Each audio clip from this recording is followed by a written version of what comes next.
नमस्कार, मी स्वरा. आज मी तुम्हाला डोशाची भाजी बनवून दाखवते. इथे बघा, बटाटे शिजून घेतलेले आहेत मी. एक असा मोठा कांदा असा उभा पातळ चिरून घ्यायचा. कोथिंबीर आहे चवीनुसार. कढीपत्त्याची पानं, हिरवी मिरची आहे 3-4 अशा बारीक चिरून घ्या. उडदाची डाळ 1 चमचा घेतलेली आहे.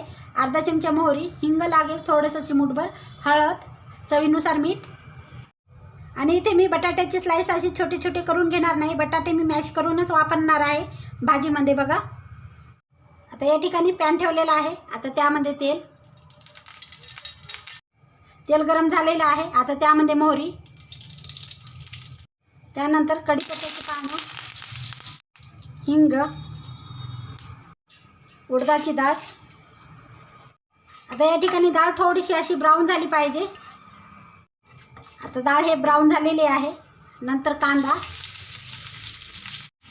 आपल्याला हे ब्राऊन करून घ्यायचा नाही, थोडासा हलकासा असा परतून घ्यायचा कांदा.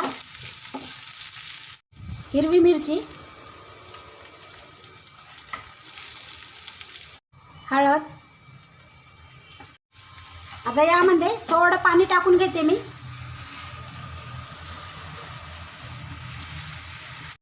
अर्धी वाटीला थोडंसं पाणी कमीच टाकलेलं आहे मी. जास्त पाण्याचा वापर करायचा नाही. चवीप्रमाणे मीठ. आता हे बटाटे याच्यामध्ये मॅश करून घ्यायचे. हातानेच करून घ्या, मी स्लाइस वगैरे केले नाही. आता छान एकजीव करून घेते मी. सुरीने काही असे काप करून घ्यायची गरज नाही. हातानेच छान असे मॅश होतात. बघा किती मस्त झालेले आहे. आता ही छान एकजीव झालेली आहे. वरून मी कोथिंबीर टाकते. अशा प्रकारची डोशामधली भाजी तयार आहे. नक्की ट्राय करा या पद्धतीची. चला तर मग, आज डोसा भाजी तुम्हाला आवडली असेल, लाईक करा, शेअर करा, कमेंट करा, सबस्क्राईब करायला विसरू नका. चॅनलला नवीन असाल तर भेटूया एका अशाच नवीन व्हिडिओमध्ये. तोपर्यंत धन्यवाद.